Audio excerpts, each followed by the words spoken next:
For 30 years, NASA's imagery has been lying to you. Neptune isn't the vibrant deep blue you've been led to believe. The reality is far more ghostly. A pale, sickly cyan of an entity drifting on the ragged edge of darkness. But that isn't the most chilling part. The latest data from Hubble reveals that the clouds on this planet are vanishing entirely. A world 4 times the size of Earth is suddenly, mysteriously, going bald. Why have the 2,100 kilometers per hour supersonic winds fallen silent? Or is this the prelude to a cycle of destruction unlike anything we have ever witnessed? How can a planet in the coldest reaches of the solar system, receiving the least solar energy, radiate twice the heat it absorbs? By all laws of nature, it should be frozen in static silence. Instead, Neptune is a natural nuclear reactor, collapsing under its own weight. Where does that energy come from? Is it the friction of diamond rain, releasing gargantuan heat as it plummets toward the core? Or a mathematical secret that allowed us to find this world before we ever laid eyes on it?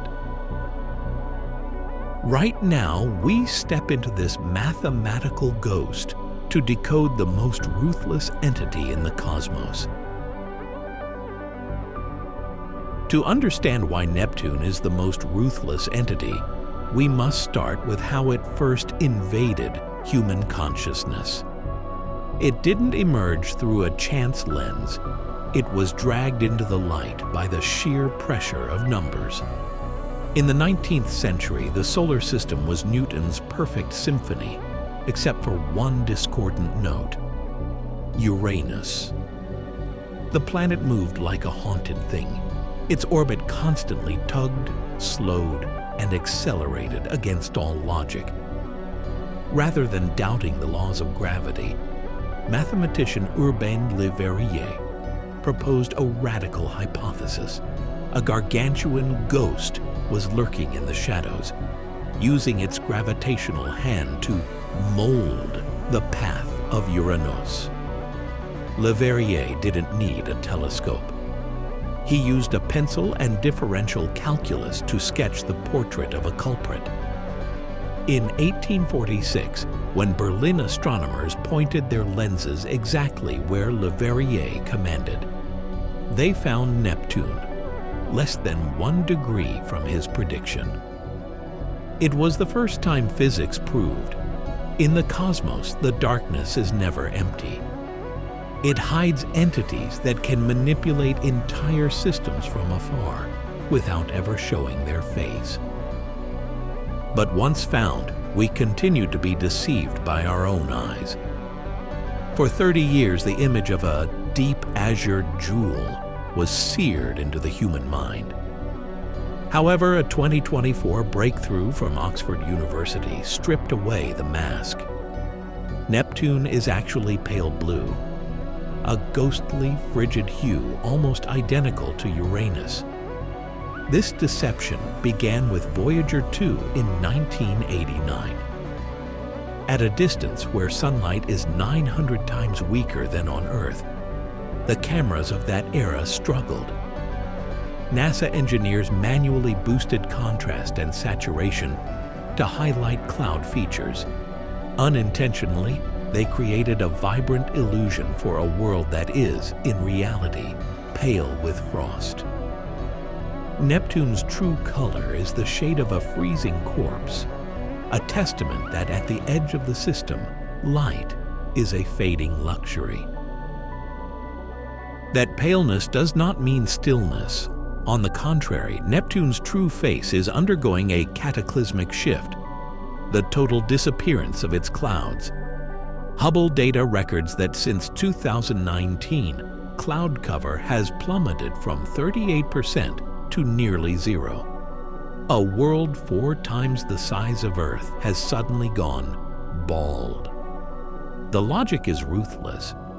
Despite being 4.5 billion kilometers away, Neptune's atmosphere is more sensitive to the Sun's 11-year cycle than anywhere else.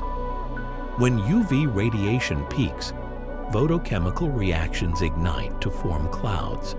When it fades, this protective veil evaporates into the void. The disappearance of clouds isn't a sign of peace. It's the exposure of a reactor momentarily idling, accumulating energy. Why does an entity receiving so little external energy react so sharply? The answer doesn't lie in the dim sunlight, but in the terrifying heat of its own core. Energy waiting to erupt into the supersonic storms we are about to witness. In the vast darkness of the solar system's outer rim, a planetary tragedy is unfolding. If the previous chapter was about how Neptune survives, this is about how it consumes. The greatest victim, and the one serving the most tragic death sentence, is Triton. Triton is not Neptune's natural child. Orbital evidence points to a violent abduction in the distant past. While every other major moon in the solar system orbits in harmony with its parent planet, Triton is the lone renegade moving in a retrograde orbit. Astronomers believe that billions of years ago, Triton was an independent sovereign of the Kuiper Belt, an icy king the size of Pluto. But when it strayed into the blue giant's reach, Neptune used its massive gravitational web to snare Triton. This gravitational collision shattered its original path, imprisoning it in an eternal loop. But this imprisonment was never meant for protection. It was a slow-motion execution. Why does a retrograde orbit lead to death? This is where the logic of physics becomes merciless. Because it moves against the grain of Neptune's rotation, Triton is subjected to constant tidal friction. Neptune's gravity acts as a perpetual brake, like a pair of gargantuan hands strangling Triton's velocity. With every orbit, Triton bleeds orbital energy, losing the strength to maintain its distance. It is spiraling into the planet's maw at an irreversible speed. Triton's ultimate destination is the Roche Limit.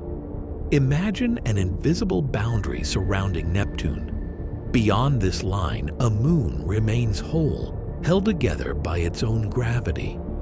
But once it crosses the Roche Limit, the planet's tidal forces grow stronger than the moon's internal cohesion.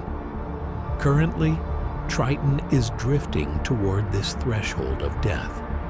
When it reaches the gates, a horrific transformation will occur. Neptune's gravity will pull on Triton's near side far more violently than its far side.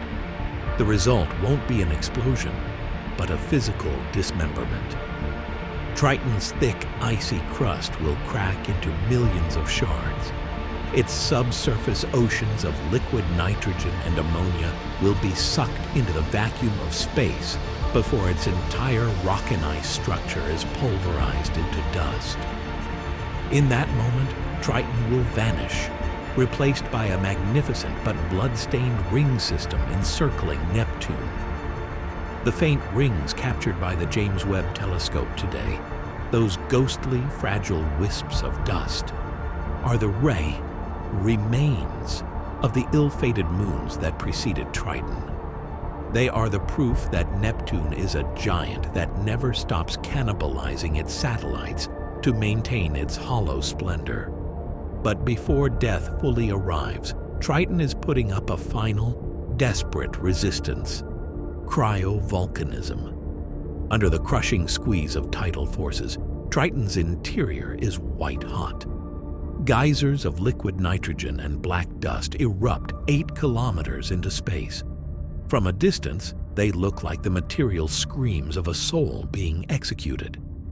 Triton is burning one last time through its own agony before being ground down into jewelry for its captor. This brutality reminds us of one thing. In the cosmos, nothing is eternal. The beauty of the rings is, in truth, the transformation of destruction. We have stripped away NASA's vibrant blue mask to reveal the true face of Neptune, a pale cadaver drifting on the ragged edge of darkness. And through the tragedy of Triton, we understand that this giant isn't just lonely, it is a ruthless predator, using gravitational chains to tear its own moons apart, forging them into spectral rings of dust, jewelry for its own destruction. But stay with me. If Neptune's gravity is powerful enough to snap a moon as massive as Triton, and its winds are violent enough to shred any atmosphere, then where does that energy truly come from? How can a planet 4.5 billion kilometers from the Sun, where light is nothing more than a fading luxury, possess a thermal engine hotter than the surface of its own mother star? The answer doesn't lie in what we see from the outside. It lies deep within a pressure cooker hell, where carbon is crushed into gargantuan diamond rain, and an arrhythmic magnetic heart defies every law of physics known to man. The mysteries will be unveiled in the next chapter: the diamond reactor and the arrhythmic soul. We will expose the most horrific secrets hidden beneath that pale cyan mist. Do not look away from the darkness, for the journey into the heart of Neptune's hell has only just begun.